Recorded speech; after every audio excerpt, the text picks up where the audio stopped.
하나님께서 이 세상을 창조하실 때 가장 마지막에 만드신 것이 바로 사람이죠. 남자와 여자를 만드시고 가정을 이루게 하셨어요. 하나님이 빛을 창조하시고 하늘과 땅도 창조하시고 바다와 산과 짐승들을 다 만드시고 그 마지막 순간에 이와 같이 남자와 여자 둘을 하나가 되게 하여 가정을 세우셨다라고 하는 거죠. 그리고 그 모습을 보면서 하나님이 보시기에 심히 좋았더라라고 말씀하셨다라는 거예요. 하나님이 이 창조의 완성 앞에 하나님이 매우 기뻐하셨다라고 하는 것을 볼 수가 있습니다. 그런 점에서 본다면 하나님이 창조하신 이 가정은 모든 창조의 완성이고 하나님 보시기에 매우 심히 좋은 그 같은 창조물이었다라는 사실을 알아야 하겠습니다. 그러므로 가정은 하나님의 최후의 작품이고 최고의 작품이다라는 사실을 알아야 할 것입니다. 하나님은 인간을 혼자 살 수 있도록 그렇게 창조하지를 않으셨어요. 사랑하며 살도록 서로 기대어 살 수 있도록 또 믿음 안에 하나님을 섬기며 살 수 있도록 그렇게 창조하셨다라는 사실을 알아야 할 것입니다. 그것을 위하여 하나님이 가정을 주셨다라는 거죠. 그러므로 가정은 단순히 그냥 사람이 모여서 살아가는 공간이 아니라 하나님이 거하시는 자리고 사랑을 배우는 자리고 믿음이 계속해서 대를 이어가는 거룩한 교육의 현장이라는 사실을 알아야 하겠습니다. 자, 그런데 오늘날의 가정을 보면 무너져간 그 같은 가정들을 보게 됩니다. 이 하우스, 집은 참 좋아졌는데 가정은 점점 무너져 가고 있다라고 하는 거예요. 물질은 풍요로운데 마음은 황폐해지고 있습니다.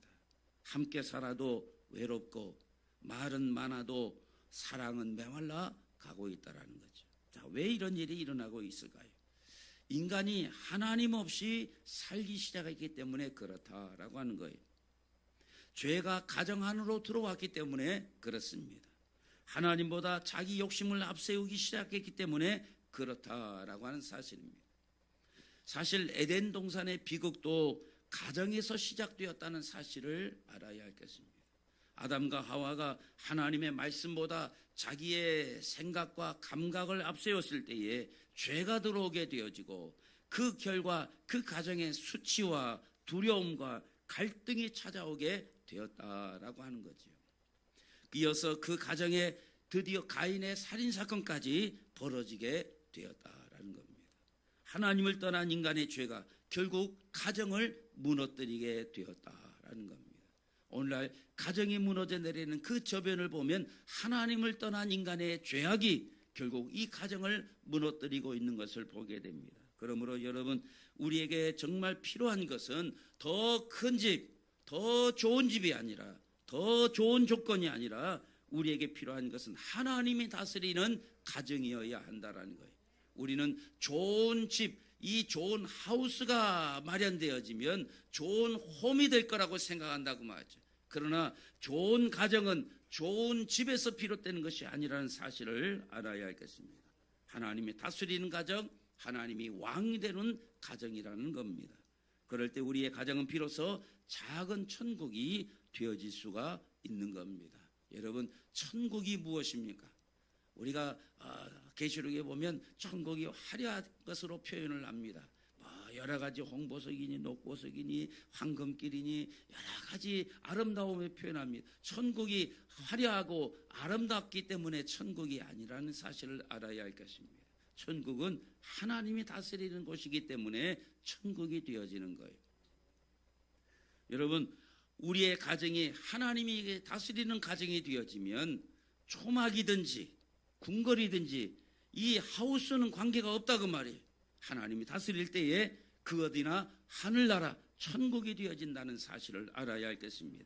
오늘 우리가 읽었던 본문 시편 이 128편은 여기 표제가 붙어 있어요. 이스라엘 백성들이 성전을 올라가면서 불렀던 노래라는 거예요. 그래서 여기 표제가 성전에 올라가는 노래, 그렇게 표제가 붙어 있죠.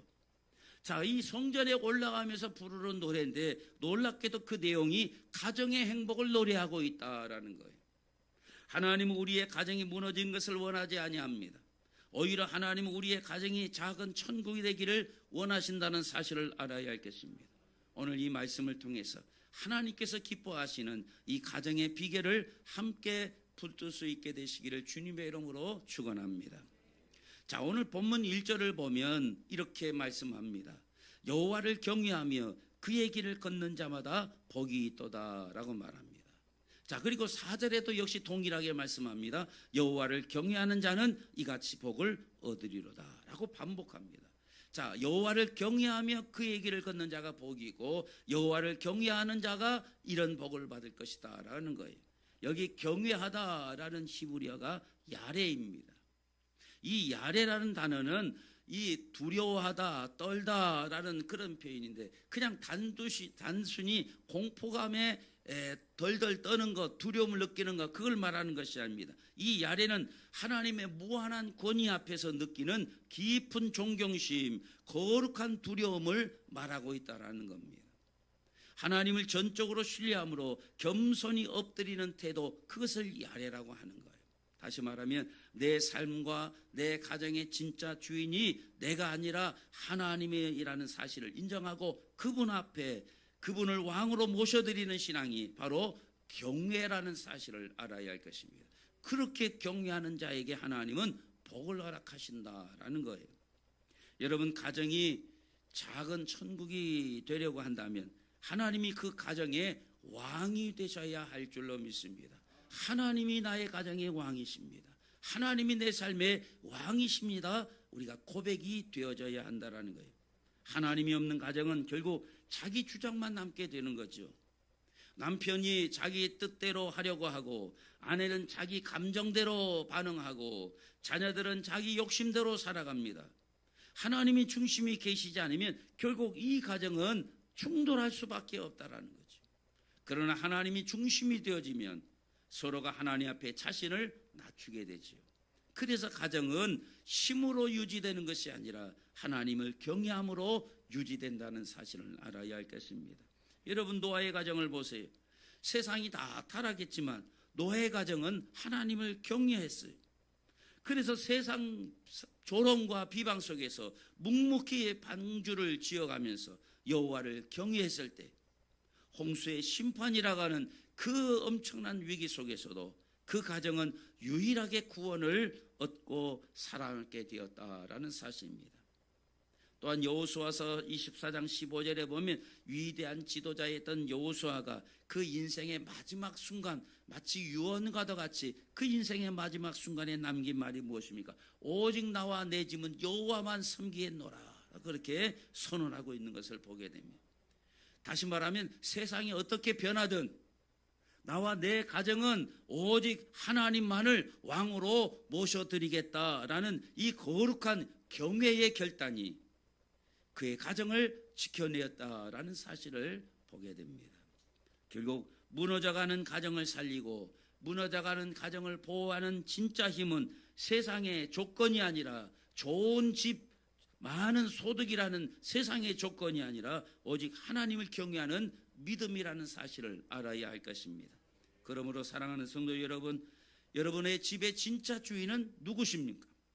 돈입니까? 성공입니까? 자녀입니까? 아니면 체면입니까? 아니면 하나님이십니까? 여러분, 하나님을 왕으로 모실 때 그 가정은 작은 천국이 될 줄로 믿습니다. 또 두 번째, 작은 천국 같은 가정은 말씀에 순종할 때 세워지게 됨을 보게 됩니다. 오늘 본문 1절에 보면 그의 길을 걷는 자마다 복이 있도다라고 했어요. 하나님을 경외하는 사람은 반드시 하나님의 길로 걸어가게 되어 있어요. 믿음은 말이 아니라 삶의 행동으로 드러나기 때문에 그렇습니다. 여기 성경에서 길이라고 하는 표현은 단순한 어떤 방향을 말하는 것이 아닙니다. 삶의 방식을 말하는 거예요. 하나님의 말씀대로 살아가는 태도를 말하고 있다라는 거예요. 하나님을 믿는다고 하면서도 말씀대로 살지 않으면 결국 가정 안에 갈등이 일어나게 되는 거예요. 왜냐하면 인간은 본성적으로 자기중심적이기 때문에 그렇습니다. 남편이 말씀대로 아내를 사랑하면 가정이 달라집니다. 아내가 말씀대로 남편을 존경하면 가정의 분위기가 달라집니다. 부모가 말씀대로 자녀를 양육하면 자녀들의 영혼이 살아납니다. 자녀들이 말씀대로 부모를 공경하면 그 가정의 질서와 평안이 세워지게 됩니다. 여러분, 베드로를 보세요. 밤새도록 그물을 내렸지만 한 마리도 잡지를 못했죠.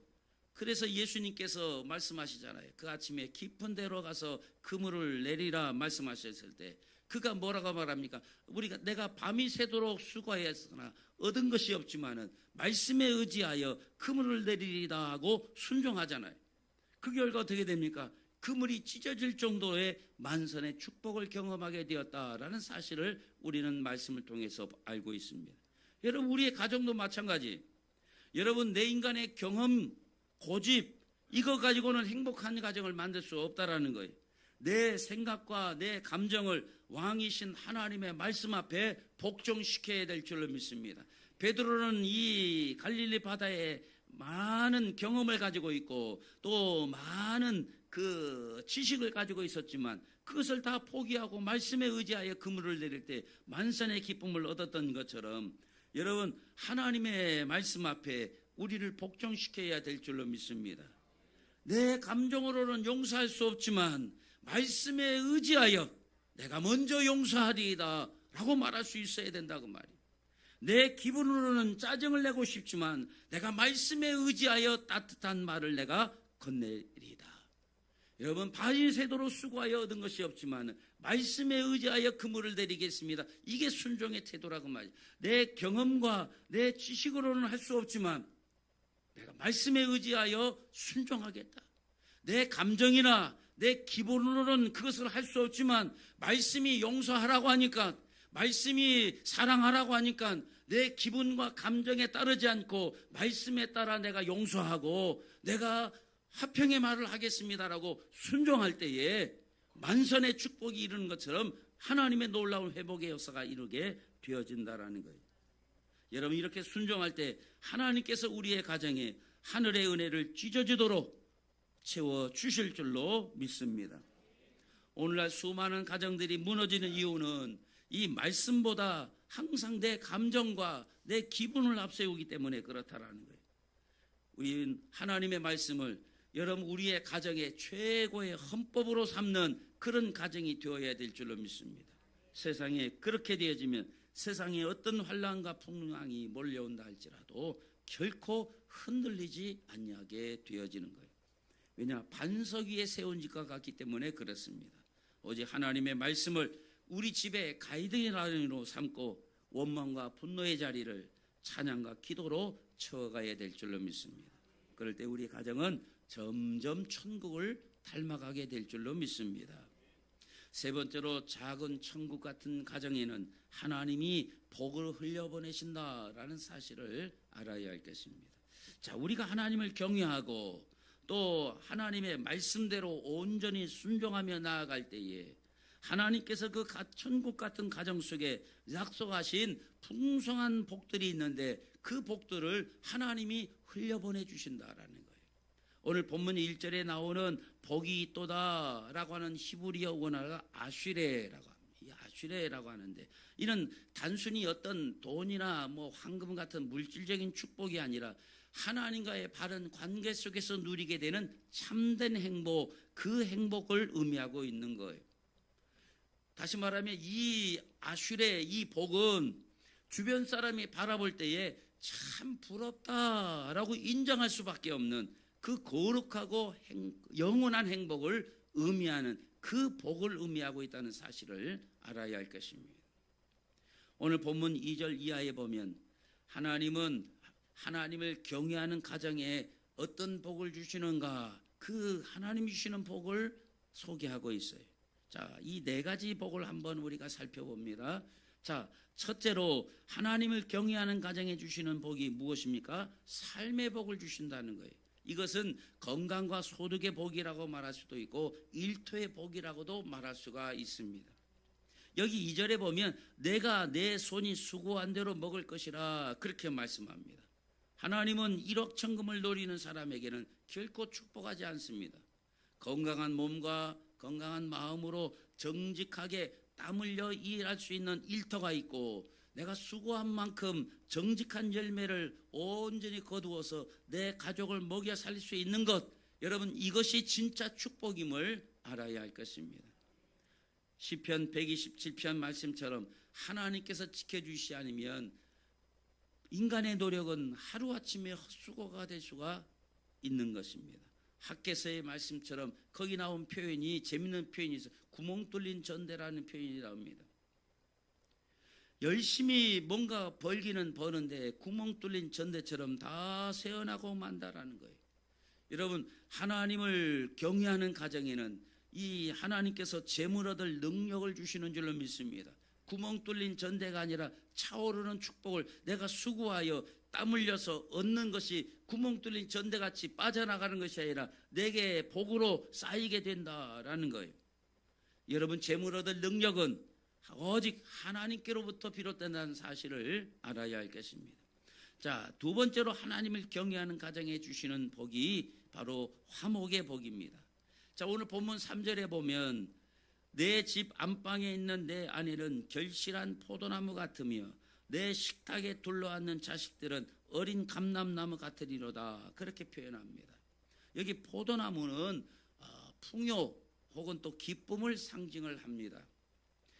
여러분 아내가 영적으로 성숙해서 또 인격적으로 따뜻한 인격을 갖추므로 온 가족의 마음을 기쁨으로 채워주는 지혜로운 여인이 되어질 때에 그곳이 바로 작은 천국이 되어진다라는 사실을 알아야 할 것입니다. 또 여기 자식들은 어린 감람나무 같다라고 말합니다. 이 감람나무를 올리브라고도 하죠. 이 감람나무는 척박한 땅에서도 깊이 뿌리를 내려서 결코 죽지 않고 나중에는 아주 귀한 기름과 열매를 맺는 생명력 넘치는 나무가 된다라는 거죠. 여러분 지금 당장에 여러분의 자녀들이 뭔가 미숙해 보일지라도 여러분 말씀의 진액을 먹고 말씀 속에 깊이 뿌리를 내리고 그 말씀의 진액을 먹고 자라는 자녀들은 찬란한 미래를 품는 꿈나무가 되어진다라는 거예요. 그래서 갈수록 번성하고 소망의 축복이 임하게 되는 줄로 믿으시길 바랍니다. 여러분 올리브는 무엇 하나 버릴 수 없다고 하죠. 이 기름을 짜고 그래서 이 외국의 올리브를 우리가 마치 우리는 그 쌀 하나 한 톨을 버리면 큰일 나게 여기는 것처럼 이 올리브가 그토록 귀한 열매가 되는 것, 그것을 우리가 알 수가 있지요. 여러분 우리의 자녀들이 비록 뿌리를 내리는 기간이 기를 수는 있습니다. 그러나 깊은 곳에 뿌리를 내려 진액을 빨아들여 결국 많은 사람에게 유익을 주는 열매를 맺게 되어진다는 거예요. 여러분의 자녀들이 그런 감람나무 같은 미래의 꿈나무가 되시기를 주님의 이름으로 축원합니다. 여러분 세상에 완벽한 가정은 없습니다. 때로는 가정에 눈물도 있습니다. 갈등도 있고 어려움도 있지요. 그러나 하나님 안에서 하나 되는 가정은 결코 무너지지 않습니다. 세상은 이 가정들을 흔들 수는 있을 거예요. 여러분 믿음의 가정이라 해도 흔들리지 않는 것은 아닙니다. 흔들림이 있을 수 있어요. 갈등도 있을 수 있습니다. 그러나 여러분 하나님의 말씀에 바로 선 가정은 결코 깨뜨릴 수 없다는 사실을 알아야 할 것입니다. 좋은 집이 좋은 가정을 만드는 것이 아닙니다. 사랑과 믿음이 가정을 만드는 것인 줄로 믿으시길 바랍니다.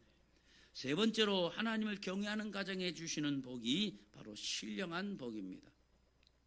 이것은 교회를 통해 부어주시는 영적인 복, 영적인 신령한 복을 말하고 있습니다. 여기 오늘 본문 5절에 보면 여호와께서 시온에서 내게 복을 주실지어다 라고 말씀합니다. 여기 시온은 하나님의 성전이 있는 산을 시온산이라고 하죠. 여기 이건 시온은 하나님의 임재가 있는 성전, 곧 교회를, 오늘날의 교회를 의미한다라고 말합니다. 가정과 교회는 뗄래야 뗄 수 없는 영적인 공생관계라는 사실을 알아야 할 것입니다. 하나님을 경외하는 가정들이 아름다운 교회를 이루고 말씀과 기도가 살아있는 교회가 성도들의 가정을 영적으로 보호하고 살려내기 때문에 그렇다. 그래서 이 가정과 교회는 공생관계라고 말할 수가 있는 거예요.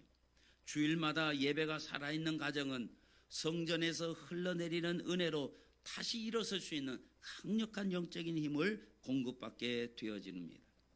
교회에서 주어 들려지는 말씀 그리고 기도가 이 우리의 은혜 울타리 안에 계속 머물게 될 때에 마귀의 시험과 세상의 환란이 몰려온다 할지라도 우리는 능히 승리하게 될 줄로 믿습니다. 네 번째, 하나님을 경외하는 가정에 주시는 복이 바로 후손의 복입니다. 이것은 대를 이어 흐르는 후손의 복을 말합니다. 오늘 본문 6절에 보면 내 자식의 자식을 볼지어다 라고 약속합니다. 우리의 신앙은 당대에서 끝나버리면 안 돼요. 하나님을 경외하지 않고 불순종했던 여러분 사울왕을 보십시오. 그 사울왕의 가문은 단 2대 만에 비참하게 몰락하고 말았던 것을 보게 됩니다. 그러나 하나님을 왕으로 모셨던 다윗의 가문은 그의 후손들이 대를 이어 복을 받는 영적인 명문 가문이 되었다라는 사실입니다. 여러분, 진짜 축복은 무엇입니까? 여러분의 자녀들의 영혼 속에 하나님을 경외하는 이 믿음의 유산을 확실하게 물려주는 것, 그게 진짜 축복입니다. 돈을 얼마나 물려주느냐, 그것이 아니라 여러분의 믿음의 유산을 남겨주는 것이 여러분의 자녀들이 대를 이어서 복을 받게 되는 그 길임을 알아야 할 것입니다. 그 믿음의 대가 이어질 때에 하나님께서는 자식의 자식을 보며 천대까지 은혜가 흐르는 명문 가정을 삼아 주실 줄로 믿습니다. 사랑하는 성도 여러분, 우리의 목표는 단순히 그냥 자녀를 성공시키는 것이 아닙니다. 믿음의 사람을 세우는 거예요. 좋은 대학보다 더 중요한 것은 하나님을 경외하는 믿음인 것을 기억하시길 바랍니다. 세상의 성공보다 더 중요한 것은 하나님 앞에 바로 서는 거예요. 이제 말씀을 맺으려고 합니다. 사랑하는 성도 여러분, 하나님은 우리의 가정이 작은 천국이 되기를 원합니다. 천국이라는 것은 먹을 것이 많고 돈이 많고 좋은 집에 화려하게, 이게 천국이 아니라 천국은 하나님이 다스리는 것이에요. 여러분의 가정이 작은 천국이 되기를 하나님은 원하십니다. 그런데 천국은 아까도 얘기했죠, 환경으로 만들어지는 것이 아니에요. 하나님이 다스릴 때 이루어진다는 사실 여러분 기억하시길 바랍니다. 오늘 우리의 가정을 다시 돌아보시길 바랍니다. 하나님이 우리의 가정의 왕이십니까? 말씀 중심으로 살아가고 있습니까? 서로 사랑하며 용서하며 섬기고 있습니까? 예배와 기도가 살아 있습니까? 혹시 좋은 하우스, 좋은 집은 있는데 좋은 가정은 무너져가고 있지는 않습니까? 함께 살고 있는데 마음은 점점 멀어지고 있지 않습니까? 하나님 없이 너무 바쁘게만 살아가고 있지 않습니까? 오늘 다시 하나님께로 돌아가야 될 줄로 믿습니다. 하나님을 여러분의 가정의 중심에 모셔야 됩니다. 남편도 하나님 앞에 무릎 꿇고, 아내도 하나님 앞에 무릎 꿇고, 자녀들도 하나님 앞에 무릎을 꿇어야 됩니다. 그럴 때 하나님이 우리의 가정을 붙드시는 줄로 믿습니다. 사랑하는 성도 여러분, 세상은 점점 어두워져 가고 있습니다. 그러나 하나님을 경외하는 가정은 이 어두운 세상 속에서도 반드시 빛을 발하게 될 것입니다. 부디 우리의 가정이 단순히 그냥 사람이 먹고 사는 집이 아니라 하나님이 거하시는 집이 되기를 바랍니다. 눈물 속에서도 찬양이 살아있고, 어려움 속에서도 서로 격려하고 붙드는 이 사랑이 살아있는 작은 천국 같은 가정이 되기를 바랍니다. 그래서 하나님께서 보실 때 심히 좋았더라는 말씀하시는 그 복된 가정, 믿음의 명문 가문, 다음 세대까지 이 하나님의 은혜가 흐르는 가정으로 세워지는 저와 여러분 되시기를 주님의 이름으로 간절히 축원을 드립니다.